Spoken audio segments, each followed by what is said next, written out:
Sir, ભાજપમાં એક ફરિયાદ ઉઠી છે કે કોંગ્રેસમાંથી જે મહિલાઓ ભાજપમાં જોડાઈ છે તેમનું વધુ ધ્યાન રખાય છે.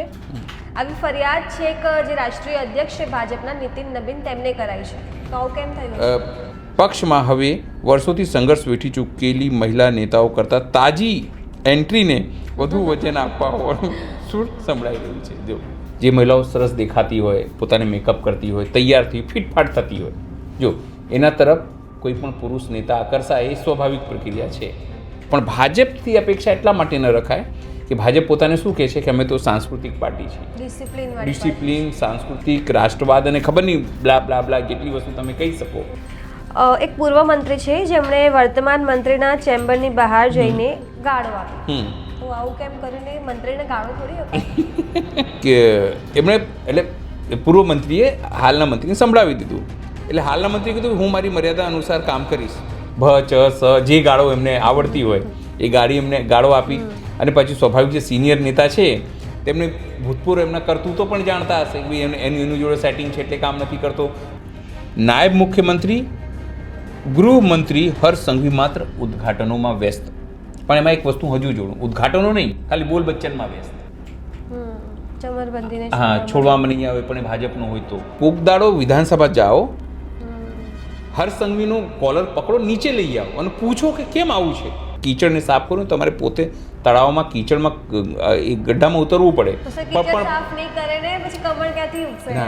પંડિત નહેરુ જ્યારે તમને કહી દઉં, પંડિત નહેરુ જ્યારે પીએમ બનવાના હતા અને કીધું એટલે મહાત્મા ગાંધી એમને કીધું પહેલાં જઈને તમે આખું ભારત ફરતા આવો પગપાળા ટ્રેનથી. અને ત્યારે જઈને લોકોને પૂછતા ये भारत देश क्या है. અમદાવાદના એક્યુઆઈ ઉપર આવીએ તો એક્યુઆઈ મશીન પર પાણીનો છંટકાવ કરીને ખોટા આંકડા બતાવવાના પ્રયાસ થઈ રહ્યા છે. આવો ખેલ થઈ રહ્યો છે, તો આ કેવી ટેકનોલોજી લાવ્યા છે અમદાવાદમાં? શું ચાલી રહ્યું? આ દિલ્હી વાળી ટેકનોલોજી છે. તમને ખ્યાલ હોય દિલ્હીમાં પ્રદૂષણ ઘટાડવા માટે બી એક્યુઆઈ જે મશીન હતું ને, આમ તો ત્યાંના દિલ્હીના સીએમથી પ્રભાવિત થયા છે કોર્પોરેશનવાળા. રેખા ગુપ્તા છે એ એક્યુઆઈને એઆઈક્યુ કહેતા હતા.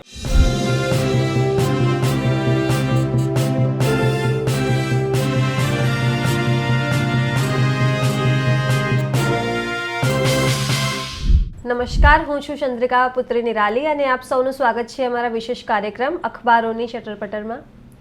અને આપણી સાથે જોડાયા છે અમારા સહયોગી અનિલ પટેલ. હા નિરાલી, નમસ્તે. નમસ્તે સર. વચ્ચે વચ્ચે ગેપ થઈ જાય છે નહીં? ગેપ થઈ જાય છે, તમે આવતા નથી ઓફિસ એટલે શું કરું, બીજું બધું કામ હોય છે ને. જી સર, ભાજપમાં એક ફરિયાદ ઉઠી છે કે કોંગ્રેસમાંથી જે મહિલાઓ ભાજપમાં જોડાઈ છે તેમનું વધુ ધ્યાન રખાય છે. આવી ફરિયાદ છે કે જે રાષ્ટ્રીય અધ્યક્ષ છે ભાજપના નીતિન નબીન તેમને કરાઈ છે, તો આવું કેમ થયું? જો નીતિન નવીન 3 દિવસના પ્રવાસે છે. આજે કદાચ એમનો છેલ્લો દિવસ હશે, 23 તારીખ છે એટલે આજે છેલ્લો દિવસ હોય. મોટી વાત એ છે કે આ ફરિયાદ કોણે કરી, આપણે થાય ને મનમાં સવાલ કે ભાઈ આ ફરિયાદ કોણે કરી હશે. તો સ્વયં ભારતીય જનતા પાર્ટીની જે મહિલાઓ છે એમણે કરી છે. અને આ વાત અમે નહીં, ભાસ્કરે છાપી છે આ વાત. એનું જે કાર્યક્રમ હોય છે સ્પેશિયલ જેમ આપણે કરી છે એવી રીતે. શું લખ્યું છે એમાં સાંભળાય કે કોંગ્રેસ છોડીને ભાજપમાં જોડાયેલી મહિલાઓનું મોવડી મંડળ દ્વારા ખાસ ધ્યાન રાખવામાં આવતી હોવાની ચર્ચા છે. સંગઠનમાં રહી તળિયા ઘસી નાખનાર મહિલાઓને સાઇડલાઇન કરવામાં આવી રહી છે. ભાજપના રાષ્ટ્રીય પ્રમુખ નીતિન નબીન ગુજરાત પ્રવાસી હતા ત્યારે ખાસ કરીને પક્ષના પ્રચાર સાથે સંકળાયેલી મહિલા કાર્યકરો પક્ષપાતી અનુભવ થયો હોવાની ચર્ચા છે. કોંગ્રેસમાંથી આવેલી મહિલાઓને પ્રચાર અને ખાસ કરીને સમાચાર માધ્યમોમાં આગળ કરાઈ રહ્યા હોવાનું મૂળ ભાજપના મહિલાઓને કચવાટ છે. એટલું જ નહીં, આ ખાસ મહિલાઓની સંભાળ પ્રદેશ કક્ષાના કોઈ નેતા લઈ રહ્યા હોવાની ગણગણાટ છે. સમગ્ર મામલે ભાજપ મહિલા સંગઠનો ઉકળતા ચરુ જેવી સ્થિતિ સર્જાઈ છે. પક્ષમાં હવે વર્ષોથી સંઘર્ષ વેઠી ચૂકેલી મહિલા નેતાઓ કરતાં તાજી એન્ટ્રીને વધુ વચન આપવા હોવાનું સુર સંભળાઈ રહ્યું છે. જો અત્યારે પોલિટિક્સ હોય, કોઈ પણ હોય, શો બિઝનેસ છે. જે મહિલાઓ સરસ દેખાતી હોય, પોતાને મેકઅપ કરતી હોય, તૈયારથી ફિટફાટ થતી હોય, જો એના તરફ કોઈ પણ પુરુષ નેતા આકર્ષાય એ સ્વાભાવિક પ્રક્રિયા છે. ત્યાં સુધી બધું બરાબર હોય ને તો ઓકે. પણ જ્યારે તમે એને વધારે પડતું કોઈને ન્યાય આપવા માટે કોઈની જોડે તમે અન્યાય કરવા લાગો ને, આખું વિવાદ ત્યારે થાય છે. ભાજપમાં સિરસ્તો રહ્યો છે. તમે જુઓ ભાજપમાં કેટલા મંત્રીઓ છે જે કોંગ્રેસમાં આવીને અત્યારે છે. કુંવરજી બાવળિયા જુઓ, અર્જુનભાઈ જુઓ, છે ને મંત્રીઓ, અને કદ્દાવર મંત્રીઓ વર્ષો સુધી. તો શું ત્યાં કોઈ ભાજપનો મંત્રી નહોતો બની શકતો? બની શકતા હતા. પણ આકર્ષણ હોય છે, અને ખાસ કરીને મહિલાઓ હોય. આપણે પહેલાં એક વખત ચર્ચા કરી ચૂક્યા છે, મહિલાઓને જોઈને કેવી રીતે લાડ ટપકાવે છે આ લોકો, સમજો. અને સુંદર મહિલા હોય તેની પાછળ એ લોકો પોતાનો સમય પણ વેડફે, પોતાનું આર્થિક સામ્રાજ્ય પણ વેડફે.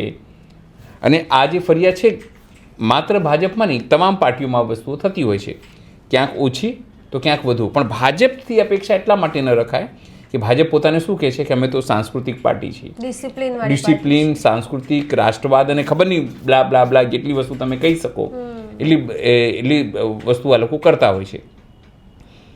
પણ સવાલ એટલું એ જ છે કે ઉકળતો ચરુ હોય તો મહિલાઓ બિચારી શું કરે વર્ષો સુધી? પર 20-25 મેં તો ભાજપ ખૂબ નજીકથી કવર કરી છે નિરાલી. ખૂબ મહિલાઓને કેવી રીતે શોષણ થાય છે એ પણ આપણને ખબર છે. અને એ મહિલાઓ તૈયાર હોય છે. આપણે એવું નથી કહેતા, ઘણી વખત આપણે એવું નથી કહેતા બધી જ મહિલાઓ એવી છે. જે મહિલાઓ મહત્વકાંક્ષી હોય, એક સીએમ થઈ ગયા, એમની જોડે અમે વાત કરતા હતા, તેમણે એવું કીધું હતું કે મહિલાઓ અમારી સામે પોતાને પરોસી દે છે કે સાહેબ તમારે જે કરવું એ કરી લો, પણ તમે મને આ હોદ્દો આપજો અથવા મને સાચવજો. આ કટુ સત્ય છે, બોલવું ના જોઈએ, પણ આ પોલિટિક્સનું એક કટુ સત્ય છે. એવામાં જો તમે કોઈ ખાસ મહિલાને પ્રમોટ કરો, આ સ્પષ્ટપણે લખ્યું છે કે મીડિયામાં લખ્યું છે ને કે માધ્યમોમાં, પ્રચાર માધ્યમોમાં મોકલે છે. ઇટ મીન્સ શું? એ ભાજપના લોકોને અથવા જે લોકો નથી સમજી રહ્યા તો ભાજપના કાર્યકર્તાઓને ખબર પડવી જોઈએ કે અત્યારે મીડિયાથી લઈને બધી જગ્યાએ કોણ પ્રમોટ થઈ રહ્યું છે. એ મહિલા માટે આ ચર્ચા છે. અને જે મહિલાઓ વર્ષો સુધી એમના ઝંડા, એમના પેજ પ્રમુખ તરીકે ગઈ કામ કરવા માટે આંગણવાડી બહેનોને બીડ તરીકે લાવે છે, તમામ બેઝિક કામો કરે છે, એ મહિલાની અવગણના થાય છે. માત્ર આ જ ફરિયાદ નહીં, નીતિન નબીને તો એવી પણ ફરિયાદ થઈ છે કે કેટલાક જે નેતાઓ છે એ નેતાઓ જ્યાં પ્રભારી હોય છે ત્યાં પોતાની રીતે બધું સેટ થતો હોય છે, અધિકારીઓને પોતાને સેટ થતા હોય છે, એટલે અને રોલા મારવા માટે તમામ વસ્તુ કરતા. એટલે નીતિન નબીન તો ખખડાય બી હતા કે ભાઈ આ સેવા કર, હોદ્દો લેવા માટે તમે આવો છો એમ.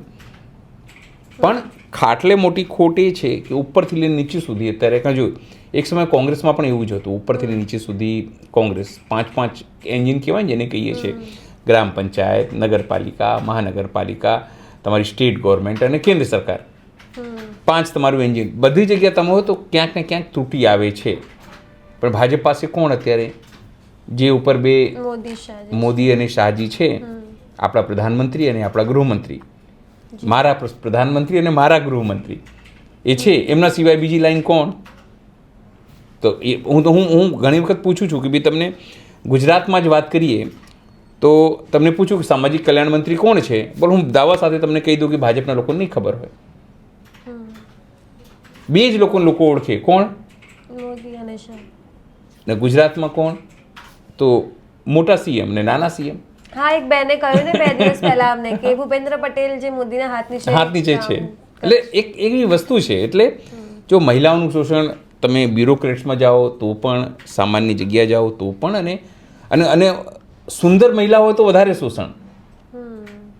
સમજો, દેખાવામાં સારી મહિલા હોય અથવા પોતાને ટીપટોપ રાખતી હોય તો એની સામે નજર બગાડવાનો. અને ઘણી વખત કેવું હોય મહિલાઓને, તમને કહું પોલિટિક્સમાં કે સામાન્ય બેચારી મહિલા મિત્રતા ભાવે બી હસીને વાત કરે ને તો લોકો કેવું કે જો એનું સેટિંગ હશે, હસીને બી વાત કરે, ભાઈ હું પુરુષ છું, તમે પુરુષ છું, આપણે હસીને વાત કરીએ, એકબીજા ખભા પર હાથ મૂકીએ છીએ, આ કરીએ છીએ તો કોઈને કોઈ વાંધો નથી.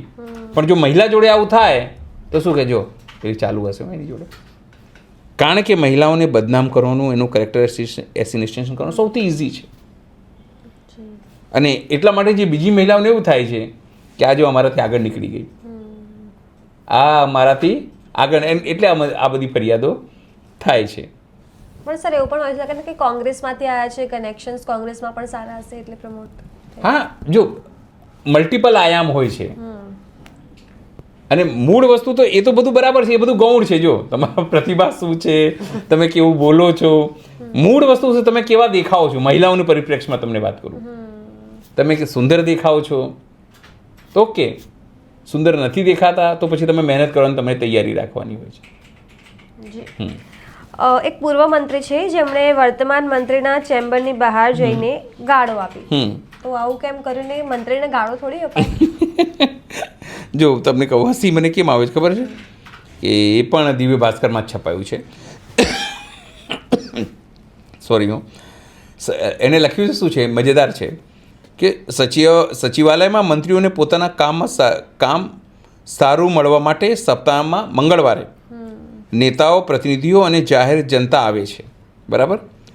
થોડા સમય પહેલાં આવી રીતે જ ભાજપના એક સિનિયર ધારાસભ્ય કોઈ કામ અર્થે મંત્રીને મળવા ત્યાં તેમની ચેમ્બરમાં ગયા. તેમણે સોંપેલા કામનો હિસાબ માંગ્યો.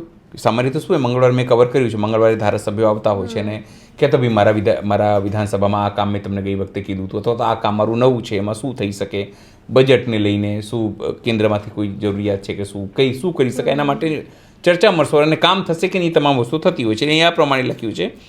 પછી લખ્યું મંત્રીએ તેમનું કામ થોડું અટપટું છે એવું કહ્યું, પણ થઈ જશે, આશા બંધાવી. આ દરમિયાન નેતાએ પોતે અગાઉ આ જ વિભાગના મંત્રી હતા. તેમણે કટાક્ષમાં કહી દીધું, આ કામ તો અટપટું છે પણ તેને પૂરું થતાં આટલી વાર ન થાય અને તે કેવી રીતે પાર પાડવું તેનો રસ્તો પણ બતાવ્યો હતો. કે ભાઈ સ્વાભાવિક છે, મંત્રી રહી ચૂક્યા છે, સિનિયર છે મંત્રી, અને મંત્રી એ જ વિભાગના રહી ચૂક્યા હોય એટલે એમને અનુભવ હોય કે ભાઈ આ કામ આવી રીતે નહીં, તમે આવી રીતે પણ કરી શકો છો. અને એમને સંભળાવી દીધું કે એમણે એટલે પૂર્વ મંત્રીએ હાલના મંત્રીને સંભળાવી દીધું. એટલે હાલના મંત્રીએ કીધું હું મારી મર્યાદા અનુસાર કામ કરીશ. એને બી ખબર છે કે ઉપરથી આદેશ નહીં આવે ત્યાં સુધી કરવાનું, મંત્રીઓની મર્યાદા છે. એમની જે વફાદારી છે એ લોકો જોડે નથી, પક્ષ સાથે છે અને બે ઉપર નેતાઓ છે એમની સાથે છે, પક્ષના લાઈન સાથે છે. આ સાંભળીને સિનિયર નેતાએ તો ચાલતી પકડી, પણ ચેમ્બરની બહાર મંત્રીની ઓફિસમાં જ તેમણે મંત્રીને ગાળો ભાંડવાનું ચાલુ કરી દીધું. એટલું જ નહીં, તેમણે મંત્રીના અન્ય વ્યક્તિઓ સાથેના વિવાદિત સંબંધોની વાત કરતાં પણ જણાવ્યું હતું. આ દરમિયાન મંત્રીનો ઓફિસ સ્ટાફ અને અન્ય મુલાકાતીઓ સ્વાભાવિક કે જે ગાળો એમને આવડતી હોય એ એમને ગાળો આપી. અને પછી સ્વાભાવિક જે સિનિયર નેતા છે તેમને ભૂતપૂર્વ એમના કરતૂતો પણ જાણતા હશે કે ભાઈ એની જોડે સેટિંગ છે એટલે કામ નથી કરતો, એની જોડે સેટિંગ છે એટલે કામ નથી કરતો, હું તારી પોલ ખોલીશ, હવે જો હું તને બતાવું છું. ભાઈ ગુસ્સામાં માણસ કંઈ પણ કે એને થોડી એને લખી દીધું ગાળો ભાંડી. ગાળોમાં તો કેવા પ્રકારની ગાળો હોય આપણે બોલી નહીં શકે, સમજો, કઈ પણ પ્રકારની ગાળો હોઈ શકે છે. પણ આ તમામ વસ્તુઓ થઈ રહી છે, સિનિયર નેતાઓનું માન નથી જળવાતું, એનું ઉત્તમ ઉદાહરણ છે. મંત્રીઓ જે છે પોતાના સિનિયર લોકોનું ભાઈ બીજી રીતે બી તમે કહી શકો, તમે કોઈ મારી મર્યાદા છે, ભાઈ તમારા સિનિયર છે આયા છે તો તમે શું કહો કે સાહેબ વાંધો નહીં, હું જોઈ લઉં છું, મારા પૂરતા પ્રયાસ કરીશ, થઈ જાય એવું કામ છે. પણ તમે કહો ના હું મારા મર્યાદામાં જ કામ કરીશ, તમે મને ના શીખવાડો, તું મને શીખવાડે છે, હારા હવે હું મંત્રી છું. પણ સર એ તો ઉપરથી ચાલી આવી છે ને. હા, એટલે આખી મંત્રી જો ભાઈ અડવાણીજી એટલે અત્યારે નાના થતા હશે બિચારા, અડવાણીજીથી લઈને બધા, ઇવન રાજનાથ સિંહ બી ક્યાં કર્યું મેં. પણ ઠીક છે, પણ આ તમામ વસ્તુઓ જે છે ને શિસ્તની જે વાતો કરવામાં આવે છે ભાજપમાંથી એની પોલ ખોલે છે. જી આમ જોઈએ ગુજરાતને આપણે સુરક્ષિત શહેર કે સુરક્ષિત રાજ્ય કહે છે લોકો, ગુજરાતમાં મહિલાઓ સુરક્ષિત નથી. પોસ્કોના આરોપીઓ સામે પગલાં લેવામાં ગુજરાત સરકાર ઢીલી છે. તો આવું કેમ? એક બાજુ સુરક્ષાની વાતો કરે છે. જો તમને કહું, કોઈ પણ સમાજ સંપૂર્ણ નથી નિરંતર, કોઈ પણ સમાજ એમાં ક્યાંક કચાશ હોય, ક્યાં સભ્યતાની કચાશ હોય, ક્યાં એક્ઝિક્યુશનનું કચાશ હોય, ક્યાંક અભ્યાસનું જે છે કચાશ હોય, ક્યાંક વ્યવસ્થાનું કચાશ હોય, દુર્ઘટના થાય, ક્રાઇમ થાય. પણ સાચી વ્યવસ્થા શું છે કે જ્યારે કોઈ દુર્ઘટના થાય અથવા તો કોઈ બનાવ બને, અપરાધ બને, એને કઈ રીતે નિવારી શકાય અથવા મિનિમાઇઝ કરી શકાય અથવા ન થાય તેવી વ્યવસ્થા કરી શકાય. ત્રણ જ ઓપ્શન છે તમારી પાસે. અથવા તેને તમે નિવારો, ઓછું થાય એ બધી, અથવા એને ઘટાડો, અથવા તો ન થાય એવી વ્યવસ્થા કરો. લખ્યું છે કે ગુજરાતમાં બાળકીઓ ઉપર દુષ્કર્મની ઘટના વધી છે. હજુ પોસ્કોના 5135 કેસો પેન્ડિંગ છે. રાજ્યમાં 35 ફાસ્ટ ટ્રેક કોર્ટ છતાં 2642 કેસો 2 વર્ષથી પણ વધુ લંબાઈ છે. કટાક્ષ પણ લખ્યું છે એની અંદર. ગુજરાતમાં કાયદો વ્યવસ્થા ખાડે, નાયબ મુખ્યમંત્રી ગૃહમંત્રી હર્ષ સંઘવી માત્ર ઉદ્ઘાટનોમાં વ્યસ્ત. પણ એમાં એક વસ્તુ હજુ જોડું, ઉદ્ઘાટનો નહીં, ખાલી બોલ બચ્ચનમાં વ્યસ્ત. ચમરબંધીને હા, છોડવામાં નહીં આવે પણ એ ભાજપનો હોય તો આપણે વિચારીશું, કન્ડિશન અપ્લાય. મૂળ વસ્તુ એ છે કુલ મળીને જે આ વરવી વાસ્તવિકતા છે કે કેન્દ્ર સરકારનો રિપોર્ટ છે. એટલે મોદી સરકારનો જે રિપોર્ટ છે એ કેન્દ્ર સરકારના ગુજરાત સરકાર માટે છે કે ગુજરાતમાં 2020થી માંડીને 2025 સુધી બાળકીઓ પર જે દુષ્કર્મ છે તેનું કેસ વધ્યું છે. બરાબર. પોસ્કો હેઠળ કુલ 31,617 કેસો નોંધાયા. એટલે સમજો એક 5 કે 6 વર્ષનું છે તો દર વર્ષે 5,000 કેસો થયા, 30,000 કેસો થયા, 31,000 દર વર્ષે 5,000 કેસો વધ્યા. તે પૈકી હજુ 5,135 કેસો પેન્ડિંગ છે રાજ્યમાં. એટલે પેન્ડિંગ કેમ છે? તમારી પાસે પૂરતું સ્ટાફ નથી, તમારી પાસે જજો પૂરતા નથી, તમારી પાસે જે નીચેનો એક્ઝિક્યુશન સ્ટાફ હશે, ક્લાર્ક આ બધું હોય, એ પૂરતો સ્ટાફ નહીં હોય.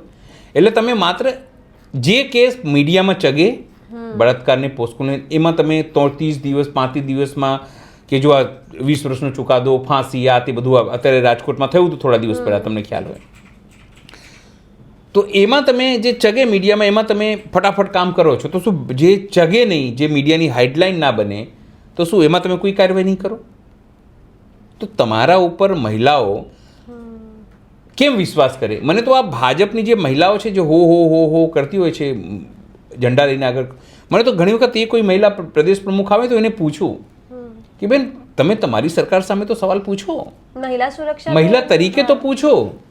તમારી વફાદારી કોઈ પક્ષ તરીકે હોય, પણ તમે કોક દાડો વિધાનસભા જાઓ, હર્ષ સંઘવીનું કોલર પકડો, નીચે લઈ આવો અને પૂછો કે કેમ આવું છે. સમજો, હવે તો તમે છો ને યાર. હું વ્યક્તિગત એવું માનું છું, ખાલી બોલ બચ્ચનથી કામ નહીં થાય ને. તમારી પાસે પૂરતો પોલીસ ના હોય, પૂરતે સાધનો ના હોય, તમે સાયબર ફ્રોડનું આટલું તમે અટકાવી ના શકતા હોય, બસ ખાલી મોટી મોટી વાતો અને આવા ભાવ ભંગીમાં બનાવીને જાણે એક્ટિંગ કરતા હોય એવી રીતે ભાષણોમાં આપે. તમે જુઓ ને એનું એક્ટિંગ કેમ જેમ જાણે ફિલ્મોમાં નહીં એક્ટિંગ કરે એવી રીતે એક્ટિંગથી એ ભાષણ આપે છે. નોર્મલ ટોન નથી એ તો એમનો. હું એને વ્યક્તિગત ઓળખું છું, ત્યારથી ઓળખું છું જ્યારે યુવા મોરચામાં મહામંત્રી હતા, યુવા મોરચામાં હતા અને એમની જોડે હું જે ઝંડા યાત્રા હતી કાશ્મીર ત્યાં ગયો છું. ખૂબ સરળ માણસ છે, હું તમને કહું, ખૂબ સીધા માણસ છે, લોકોનું કામ કરે એવા માણસ છે. અને જો એની પાસે કોઈ માહિતી પહોંચે તો એનું ઉકેલ કરાવે છે એવો માણસ છે. જ્યારે હું તમને કહું, જ્યારે હું ત્યારે પહેલાં ટીવી મીડિયામાં કામ કરતો, જ્યારે મંત્રી બન્યા હતા ને ત્યારે બધા મીડિયામાં મને ફોન કરેલો, ત્યારે એમણે બી મને ફોન કરેલો. ત્યારે મેં કીધું સાહેબ હવે તમે બહુ મોટા માણસ થઈ ગયા છો, હું તમારા સુધી પહોંચી નહીં, તમે મને ફોન કરી શકો પણ હું તમને ફોન કરી શકું નહીં. પણ એમનું સ્વરૂપ બદલાઈ ગયો છે. સત્તાનો નશો કદાચ આને જ કહેવામાં આવતું હશે, પણ હવે જે બેઝિક ગ્રાઉન્ડની વાત છે ને એ હવે નથી રહ્યું એમને. હવે રીલ્સ બનાવવું આ કદાચ એ એમની રાજનીતિક મજબૂરી હશે. આઈપીએસ કે આઈએએસ કે આઈપીએસ કે જે તમામ લોકો તમારા તાબામાં છે એ લોકો તમને બનાવે છે, ખાલી ગુડી સ્થિતિ દેખાડે છે, ખૂબ સરસ છે, આ છે તે છે. પણ જો એ પોતે ક્યાંક અલગ નીકળે ને, હું તમને કહું, પહેલાં કે રાજા મહારાજાઓ છે ને ભેસ બદલીને નીકળતા, જો એ નીકળે ને કોક દાડો પોલીસ સ્ટેશન ભેસ બદલીને જાય ને કે મારે એફઆઈઆર કઢાવવાની છે, સાહેબ એનું એફઆઈઆર ના લે, બોલો. પહેલા પૈસા માંગે. હા, પહેલાં બેસાડે. પહેલાં તો ખાલી એક મોબાઈલ ચોરીની ફરિયાદ નોંધાવી જો. હું ચેલેન્જ કરું છું હર્ષભાઈને, એ ત્યાં જઈને ખાલી એક મોબાઈલ ચોરીની ફરિયાદ પોલીસ સ્ટેશનમાં નોંધાવી જોઈએ. જો એમને કેવી રીતે સડુક થાય છે, ક્યાં પાડી દીધું હશે, તમે આવું કરો છો, તમે જાતે મોંઘું 1.5 લાખનું હતું, ક્યાંથી લાવ્યા હતા 1.5 લાખ રૂપિયા, શું ધંધો કરો છો, એવી બધી વાતો. જે ફરિયાદ કરવા આવ્યો છે અને અપરાધી જ બનાવે ને પછી એવું કે છેલ્લે કે ફરિયાદ નહીં લઈએ, તમે એફિડેવિટ લખીને આપો કે તમારો અહીંયા મોબાઈલ પડી ગયું હતું. કેમ? ચોરીમાં આવે કે લૂંટમાં આવે તો કાર્યવાહી કરવી પડે, કરવી ના પડે એટલા માટે તમામ વસ્તુ. કદાચ આ બધી વસ્તુઓ હર્ષભાઈ સુધી કોઈ પહોંચાડતું ન હોય, કારણ કે એની જે પીઆર ટીમ છે ખૂબ સારું કામ કરે છે, આપણે વખાણ કરીએ છીએ કે એની ઇમેજ બિલ્ડિંગ માટે આ તે માટે. પણ સવાલ એ છે કે ખાલી પીઆરથી કામ નહીં ચાલે. તમારે બેઝિક ગ્રાઉન્ડ ઉપર ઉતરીને કહેવાય કે કીચડને સાફ કરો, તમારે પોતે તળાવમાં કીચડમાં એ ગड्ढામાં ઉતરવું પડે તો સર કિચન સાફ નહીં કરે ને પછી કમળ ક્યાંથી ઉગશે? ના, મૂળ વસ્તુ એ છે કે એમની ચિંતા છે કે મારો જબ્બો ને છે એ કંઈ ખરાબ ન થઈ જાય, મારો જબ્બો ખરાબ ન થઈ જાય, એના ચક્કરમાં તમામ વસ્તુ અત્યારે થઈ રહી છે, માછલા ધોવાઈ રહી છે એમના ઉપર. આ તમારી એ બી વાત સાચી, કીચડમાં થશો કમલ કેવી રીતે ઉગશે? પણ હું તમને કહી દઉં, કમલ ન ઉગે. કાલે જે કોર્પોરેટર હતા એ કહેતા હતા કે મને બહુ હસી આવી ગઈ, કમલ ન ઉગે ચાલે, પણ આ ગુજરાત રહેવું જોઈએ, આ દેશ રહેવું જોઈએ. સમજ્યા તમે? કમલ છે ને દેશથી, ગુજરાતથી, આપણા સમાજથી મોટું નથી. કાલે કાઉન્સિલરે કહેતા હતા, અમારા ત્યાં મને હસી આવી ગઈ, એમના ફેસબુક પર હું જોતો હતો, નામ લઈને કહી શકું છું, મારા મિત્ર છે સારા, માનસિંહ સોલંકી અમારા ત્યાંના કાઉન્સિલર છે. અમારા ત્યાં અપક્ષ કાળુભાઈ કરીને છે, અપક્ષમાં એ કાઉન્સિલર છે. એમણે સવાલ ઉઠ્યો કે અમારે ત્યાં પાણીની સમસ્યા આ છે તે, કે ભાઈ કામ થઈ રહ્યું છે. પછી એમણે ડાયલોગ માર્યો, કાળુભાઈ તમે હશો નહીં હશો, હું હોઈશ નહીં હોઈશ, પણ આ દેશ રહેવું જોઈએ. એટલે મને તો એટલી હસી આવી ને, મેં કહું આ બધાને ગુઠ્ઠી પીવડાવીને કેવી રીતે સરસ બોલવું એ શીખવાડી દીધું છે આ લોકોએ. હજુ બીજા પક્ષોને આ સમજવાની જરૂર છે કે તમે કંઈ પણ કહો તેવું જ કહો, સાહેબ તમે રહો કે ના રહો, નિરાલી તું રહે કે ના રહે, હું રહું કે ના રહું, પણ આ દેશ રહેવું જોઈએ. પણ સાહેબ લોકોથી દેશ બને છે. પંડિત નહેરુ જ્યારે, તમને કહી દઉં, પંડિત નહેરુ જ્યારે PM બનવાના હતા અને કીધું, એટલે મહાત્મા ગાંધી એમને કીધું પહેલાં જઈને તમે આખું ભારત ફરતા આવો, પગપાળા ટ્રેનથી કે, અને ત્યારે જઈને લોકોને પૂછતા કે એ ભારત દેશ ક્યાં હે, તો ઘણા લખે કે ના આ નદી પેલું, ના આ નદી છે કે આ વિસ્તાર છે ભોગના, એ કે ના ભૌગોલિક પરિસ્થિતિ છે કે પહાડોથી કે એનાથી કંઈક ભારત નથી બનતું, દેશ લોકોથી બને છે. જો લોકો જ નહીં હોય તો, આ લોકોએ તો માઇનસ કરી દીધું છે લોકોને કે તમે હો કે ના હું નો કે ના આવું, એટલે પણ લોકો જ નહીં હોય તો શું બધા અમેરિકાવાળા અહીંયા રહેવાના છે? સર હવે અમદાવાદના AQI ઉપર આવીએ તો AQI મશીન પર પાણીનો છંટકાવ કરીને ખોટા આંકડા બતાવવાના પ્રયાસ થઈ રહ્યા છે, આવો ખેલ થઈ રહ્યો છે. તો આ કેવી ટેકનોલોજી લાવ્યા છે અમદાવાદમાં, શું ચાલી રહ્યું? આ દિલ્હીવાળી ટેકનોલોજી છે. તમને ખ્યાલ હોય દિલ્હીમાં પ્રદૂષણ ઘટાડવા માટે બી AQI જે મશીન હતું ને, આમ તો ત્યાંના દિલ્હીના CM થી પ્રભાવિત થયા છે કોર્પોરેશનવાળા, રેખા ગુપ્તા છે, એ AQI ને AIQ કહેતા હતા, એટલે બધી મીમ બન્યા બધા બન્યા, એટલે એમને કોઈ મારે ભૂલ થાય. જે ટેકનોલોજી એ લોકો દિલ્હીમાં વાપરતા હતા એ જ ટેકનોલોજી અત્યારે એ લોકો અહીંયા વાપરે. જ્યારે કેજરીવાલનું સરકાર હતી ને ત્યાં, ત્યારે એ લોકોને સ્કૂલો બનાવવાની ટેકનોલોજી વાપરતા હતા, પણ એ લોકો સ્કૂલો નથી શીખ્યા બનાવતા. સમજો, પંજાબમાં ત્યારે ખેડૂતોને જે તે લોકો વળતર વધારે આપે છે, એ ટેકનોલોજી નથી અહીંયા ગુજરાત સરકાર કે AMC વાપરતી. પણ ખોટું કઈ રીતે કરવું, એ QI એટલે શું? પ્રદૂષણનું સ્તર નીચે બતાવવું. મતલબ શું? તમને સ્વચ્છ શહેર તરીકે તમને વિરુદ્ધ તમે આમ તેમ કરીને લઈ લીધું, સમજો, છલ કપટ કરીને, સીધી રીતે વાત કરીએ તો તમે છલ કપટ કર્યું છે લોકો સાથે, લોકોના ટેક્સના નાણાં લઈને તમે છલ કપટ કરી રહ્યા છો, અને જે પ્રદૂષણ છે એ આંકડા તમે નીચે બતાવી રહ્યા છો. ઇટ મીન્સ કે શું? તમે ગદ્દારી કરી રહ્યા છો લોકો સાથે. જે લોકો તમને વિશ્વાસથી ટેક્સ આપી રહ્યા છે, જે લોકો તમને વોટ આપી રહ્યા છે, એની સાથે તમે ગદ્દારી કરી, વિશ્વાસઘાત કરી રહ્યા છો. આ મામલામાં હંમેશા હું સંદેશનો વિરોધી હોઉં છું. મને નથી કહેતો તમને હું કે ભોપું છે સરકારનું, પણ આ મામલામાં એને જે પણ વાંધો પડ્યો હોય AMC સાથે, પણ એને જે આખો રિપોર્ટ તથ્યાત્મક છાપ્યું છે એને એપ્રિશિએટ કરવું જ પડે આપણે. કે સંદેશે બાકાયદા વિઝ્યુઅલ ફોટો સાથે કે કઈ રીતે પાણી નાખે છે, કઈ રીતે અલગ અલગ જગ્યાએ વસ્તુઓ પડી છે અને એમાં કંઈ ઠંડુ કરવાનો ઝાડ કે એ બધું લગાવવાનો પ્રયત્ન કરવામાં આવે છે, જેથી જે પ્રદૂષણનું પ્રમાણ ન વધે. પણ સર બીજા આવું ચીટિંગ કરવાનો શું અર્થ છે? કહું, ઇન્ટરનેશનલ લેવલે તમારો પેરામીટર્સ તમારે બતાવવું પડે ને. હા, કેવી વાત છે, તમને તાવ આવ્યો છે, આમ તમને 1 મિનિટ અડું છું, આ મળ્યો મેં, બરાબર, પણ તમને ગરમ નથી, તમારું શરીર ગરમ નથી. સમજ્યા તમે? કેમ નથી? કારણ કે મેં તમારા માથા ઉપર પોતું લગાવ્યું છે ઠંડા પાણીનું, હાથ પગમાં ઠંડા પાણીનું નવડાઈને લાવે. ક્યાં છે બહુ તાવ? તમે શું કરે? પણ મને અંદરથી ફીલ થાય છે ને, તાવ તો અંદરથી ફીલ થાય છે ને. પ્રદૂષણ બી તમને શ્વાસોશ્વાસમાં તમને ફીલ થાય છે ને. તમે સમજો છો વાત? લોકોને અહીંયા પ્રદૂષણ ફીલ થઈ રહ્યું છે, ખાંસી, ઉધરસ, જે રોગો વધી, ડૉક્ટરને ત્યાં તમે જાઓ તો કે સબ ખાંસી આવે છે, ઉધરસ આવે છે. તેના માટે, એના માટેનું પ્રદૂષણ એકમાત્ર કારણ છે. આમ ઘણા બધા પરિબળો છે, એક પણ તાપ કારણ છે. તમે સમજો, તમને અડીને કે આંકડા દેખાડીને સાબિત કરી રહ્યા છીએ અમે કે તાવ નથી, પણ પ્રદૂષણ છે એના કારણે લોકો મરી રહ્યા છે, એ હકીકત છે. સમજ્યા તમે વાત? આ આખું મેં તમને એટલા માટે પ્રેક્ટિકલ સમજાવ્યું કે તાવ નથી એવું બતાવવાનો પ્રયત્ન કરી, પણ તાવ છે, તમને બેઝિક ઉપચાર કરો, નહીં તો માણસ મરી જશે, એ તમારું તંત્ર મરી જશે, લોકો પ્રદૂષણથી હેરાન પરેશાન થશે. કારણ કે તમે મૂળમાં જઈને એ વસ્તુઓનો જે ઉપચાર છે એ નથી કરી રહ્યા. તમે ખાલી ઉપર કે ઠંડુ પાણીથી નવડાવી દીધું, હવે ઠંડુ શરીર થઈ ગયું છે, પણ તાવ છે, ગડબડ છે. આ આઈડિયા એમને દિલ્હીથી આવે છે. બિલકુલ, દિલ્હીમાં આ થતું હતું. દિલ્હીમાં પ્રદૂષણ જ્યારે ખૂબ વધી ગયું ઠંડીમાં, અને લોકોને એકદમ ઝેરી તત્વને એના ઉપર તો છેક વિશ્વ ફોરમ ઉપર, ઇકોનોમિક ફોરમ ઉપર ગયા હતા ને બધા, ત્યાં ગીતા ગોપીનાથે કીધું કે પહેલાં તમે પ્રદૂષણ તો ઘટાડો, પછી તમે ઇન્વેસ્ટમેન્ટની વાતો કરજો. ઇન્ટરનેશનલ લેવલ ઉપર આપણી બેઇજ્જતી થઈ ગઈ છે.